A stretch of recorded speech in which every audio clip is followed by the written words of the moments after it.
Gula bayar emas.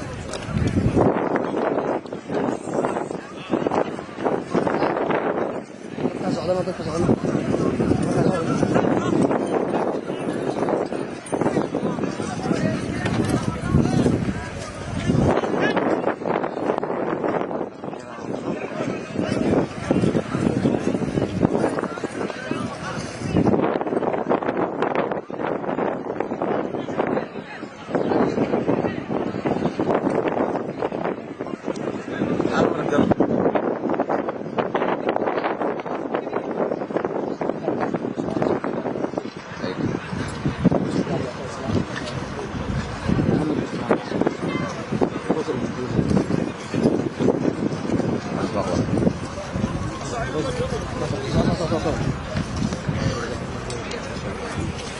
بس الجديد اللي ما بينها خلف أهلك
Ya.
عامل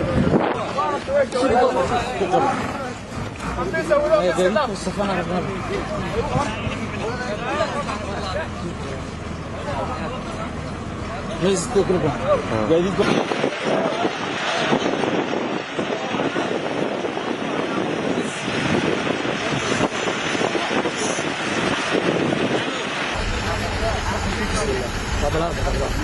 بسم الله الرحمن الرحيم anagoo ka tirsan qaybta 27 anigoo ah afayeenka ciidamada qalabka sida ee qaybta 27 waxaan u sheegayaa dawladda in ay xaquuqdeena ku tumatay 6 bilood oo kaamil ah inaysan arag xaquuq dariis kabo risaasteena annaga gadalna raashinkeena deyn baan ku qaadanaa waxa xaquuq ay dawladuna siisama jiraan nagama warqabaan maalin kasta weerar joogtaa baan la saaran daruuftu waxay nagu kaliftay xoolihii noogu heray oon awalba ka masruufayna ilmaha oo shabaab shalay naga soo raacdeeyey inaan kala baxno risaas kula noqonno difaaci ee aan ku difaacno nafsadeenni iyo qaranka ayadoo naga warqabin madaxdii dawladda ugu sarraysana ay leedahay waxaan u dhammaystirna mushaarkeen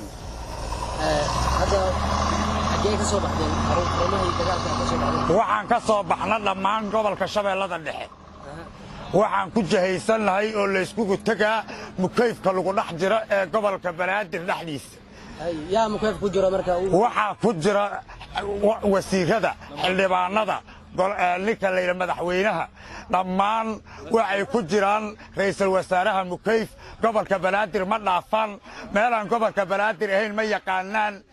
ninka la yidhaahdo kama gooyaan ra'iisul wasaaruhu kama warramo galmudug kama warramo buntland madaxweynuhu kama warrayo xildhibaanada ka soo galay beelaha oo beenta sheegaa ee dibadda ka yimid ee jeebka ku wata baasaboorrada beenta annaga naloo soo dirana nin walba ma yaqaano meeshii uu ka soo galay dawladda waxaa looga nool yahay in lagu le'day in lagu baaba'ay wuxuu leeyahay waxaan matalaa gobol hebel mana yaqaan meeluu ku yaalla gobolkaas iyo dadka ku nool waxay ku bariyeen xalay waxauna siiyo mushaaruhu ma jiraan annaga nala siiye annagii baa taagan ood markhaati ka tahay ciddii mushaarna siista waa cadday kartaa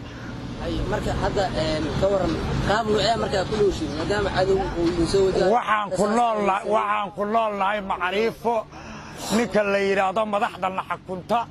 amba ciidamada xakunta dukaandayn uga soo qaada ciidanka wax kaloo aan ku noolnahay oon macriifadaas daynka aan cunaahayn ma jiraan waxaa noo qorshaysan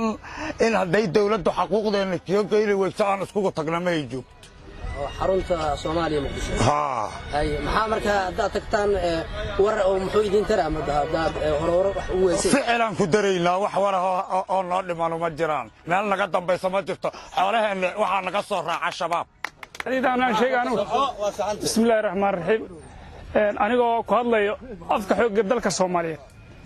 waxaan meeshan ka sheegayaa horta halkaan anagu waxaan ciidamo gadooda waxaana ka soo gadoodnay baradii aan ku joognay iyo difaaciyadii aan ku jirnay waxaan naga soo baxshay difaacyadaynana waxaa ka mid ama nagu kalifay qaajo jirta awgeed anigu xoogga dalka Soomaaliyeed ka mid waxaan ka tirsanay in badan dawladda ilaa Cabdullaahi Yuusuf ilaa maanta inta ka dhaxle difaac kama bixin hal habeenoo qura gurigaygu ma hay ilaa alaanadan dawladdii maanta waxay nagu samaysay wax la midana nama soo marin anigu waa soo marnaa ko 9 bilood mushaar la'aana maanta waxay noogu dartay 4 bilood inaan mushaar qaadan inaan garan qaadan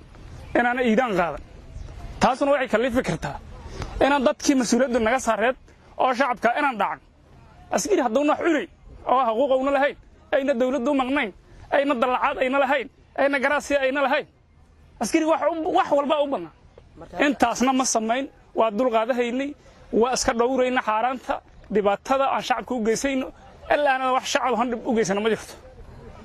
maanta waxaan taaganahay codsi iyo tixgelin waaga tixgelin aan wadnaa 4 bilood aan qadsanna madaxweynaha ra'iisul wasaaraha wasiirada baarlamaanka hal nim oo 3 waqti karo oo qadi karo qaajo saxa karo hadii laga helo ilaa waliyan qaajan ku noolaahayna haddaan laga helay malema afar biloodaan qaajo u noolna naagahayni aan ku fur ilmahayni aan uga tagin saraakiishayni aan ku dagaashannaho weliba difaacayni naga soo geli kara barkeenin sargaal ku yahay leeyahay hadduu madaxdii dawladda uu tagana leeyahay qabiil tahay ciidanka difaaca ku jira qabiil waay anigu ma qabiilana hallay fiirsho ma qabiilana hayga dhiman buudayga dhiman ma tuutayga dhiman waxaana ugu dambayso tuuta dawladdaanu siiso madaxweyne ka horreeyay tuutadayna waa ujeedaa waa dhammaystiranta difaac kama soo baxo saraakiisha aflagaada loo geystay waxaa la yidhi ciidamada ma idin joogo waa maleeshiyaadna mihi dawladda intaasaan shaqaynay farmaajo asoo ra'iisul wasaaraha ayaan la shaqayhay anigu waa shaqayhay shakhsiyaan ha moogta askari waa kii shakhsiga ra'iisul wasaare asoo aan la shaqayhay maantana waa madaxweyne asoo maanta madaxweynaha inaan garaan waayo oon iidaan waayo oon mushaar aan waayo mushaar anigu waa ka kaftoomi karaa oo dalkaygii iyo diintii iyo dadkii aan soo dhaarnay inaan u shaqeeyo diyaaran u ah laakiin afka haddaan wax la cuno la gelihay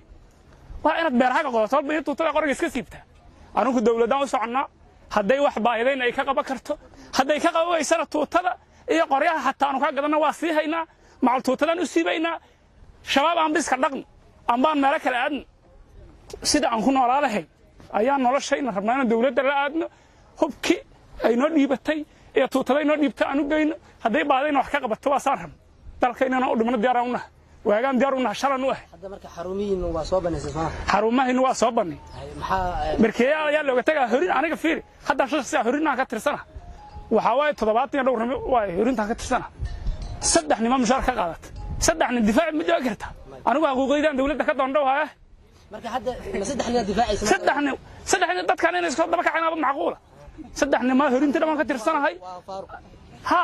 waa ka soo kacay xuquuqaydaan dawladda ka doondhowaya barkee sargaalkii ii jiri maaga waxa la yiri hogaamiye kooxeed tahay dib u laab markiinu noo hogaamiye kooxeed ana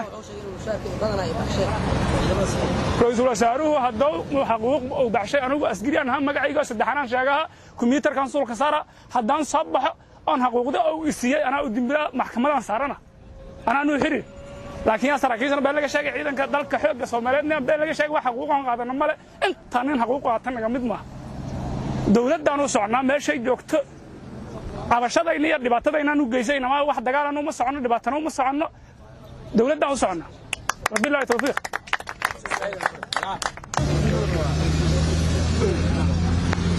waxaan kaloo intaas ku daraa anigu dawladda in badan u shaqeeynay waa tan ku shaqay 9 bilood aan oo mushaar la'aana difaac aan ka soo bixin aan soo maran ku maanta midda jirto wili ma soo maray haddii mushwaa markii noogu horeysay oo garaankii iidaankii aan nafta ku ceshayna aaway 9 bilood aan mushaar weesnayn kama soo bixin difaac garaanka iyo iidaanka naga go'ay